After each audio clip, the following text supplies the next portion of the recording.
किसी को ऊंचा नीचा नहीं मानता, जन्म से किसी को बड़ा छोटा नहीं मानता और डंके की चोट में कहता है हूं मनवर कांसीराम साहब का फॉलोवर, हूं बाबा साहब का अनुयायी, ललन सिंह यादव, ईबी रामा स्वामी पेरियार, महात्मा फुले, माता सावित्रीबाई फुले को मानता हूं और जीवन भर मानता रहूंगा। किसी की बापोती ये नहीं हो सकती और जो इसको बापोती समझते हैं वो भी सुन ले और समझ ले, ये मिशन इस देश के 125 करोड़ लोगों का है। 1 करोड़ का नहीं, 5 करोड़ का नहीं, 125 करोड़ लोगों का है। और मैं तो कहता हूं पूरे 150 करोड़ का है। आ जाओ, मानवतावादी हो तो आ जाओ, कौन रोक रहा है? मैं कह रहा हूं हर वर्ग के अंदर मानवतावादी लोग होते हैं। मेरे ही 20 दोस्त में से 12 दोस्त ऐसे हैं जिन्होंने मुझे समर्थन दिया और इस मूवमेंट में मेरा सहयोग कर रहे हैं, और उस वर्ग के हैं जिस वर्ग के को लोग हमारा विरोधी बता रहे हैं। क्यों? वर्ग का नाम नहीं लेना, समझ लो। कर रहे हैं मदद तो आओ, दामोदर आवाज लगाने के लिए आया है। आओ मानवतावादियों, हर हाल में 14 तारीख के पहले साफ साफ कह रहा हूं, मुख्यमंत्री मोहन यादव जी सुन लीजिए, हर हाल में 14 मार्च के पहले ग्वालियर हाईकोर्ट परिसर में बाबा साहब की स्टेच्यू लगवा दो, नहीं तो 15 मार्च को 1 लाख अम्बेडकरवादी जाएंगे और बाबा साहब की स्टेच्यू लगाने का काम करेंगे। पहली मांग। अब आ जाओ यूजीसी पे। जो हिंदू हिंदू भाई भाई का नारा दे रहे थे, और सबसे ज्यादा कौन हिंदू है मालूम? इनकी जो पंडालें भरती है, पंडालें, अरे मेरे भाई बहनों जरा सोचो, पंडाल भर गई, पंडाल में 1 लाख 2 लाख आ गए तो मालूम मेरा भाई क्या कहता है? अरे मेरे पागलों बहुत आ गए हैं। क्यों? क्यों? क्योंकि मेरा भाई जानता है कि जो उसकी पंडाल में जाते हैं वो पागल ही है। और क्यों जानता है मेरा भाई? इसलिए जानता है क्योंकि उसे मालूम है कि उसको कुछ नहीं आता, और अगर आता है तो चुनौती है बड़े भाई की। अगर कोई भूत प्रेत बैठ रखे तो छोड़ दे मेरे ऊपर, कल नहीं छोड़ता जा तो हमारी भाषा बदल जाती, हम यहां हाथ जोड़ के ठाड़े हो जाते तो नहीं है। तो मेरे भाइयों, यूजीसी के मुद्दे पे आपको असलियत देखने मिल गई। यादव, गुर्जर, दांगी, रावत, कुर्मी, लोधी, कुशवाहा, पाल, केवट, साहू, सेन, ये सब क्या कर रहे थे?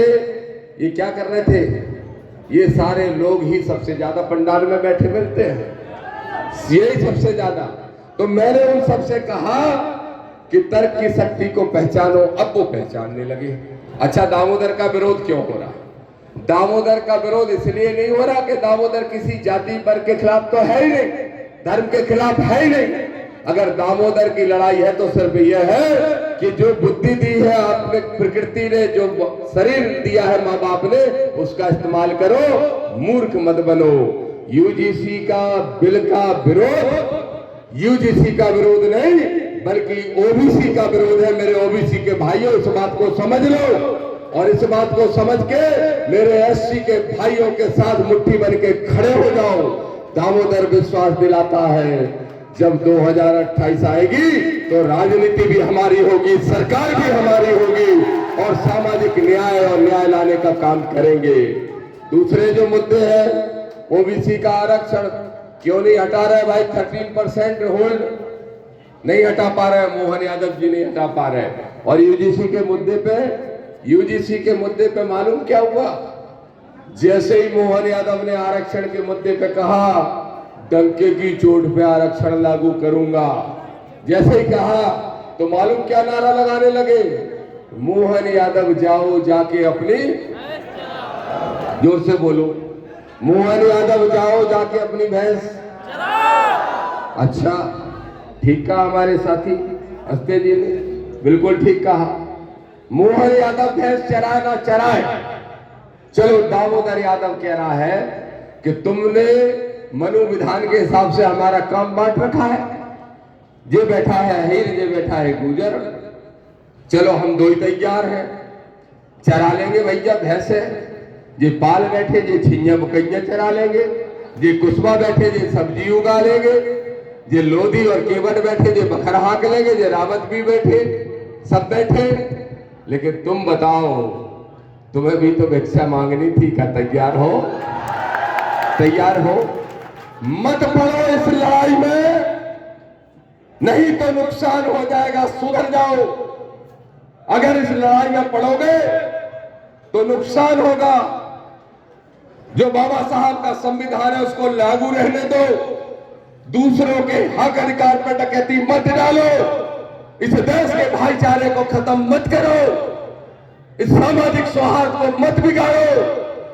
कहते हो हिंदू एक एक, तो फिर जब कुसबा को मंदिर में पैर धुल के पानी पिलाया जाता तब मौन क्यों रहते हो? कहते हो हिंदू हिंदू भाई भाई, जाटव को पेशाब चटाई जाती है टेर में तब चुप क्यों रहते हो? अरे इतनी तो बात छोड़ो, यादव की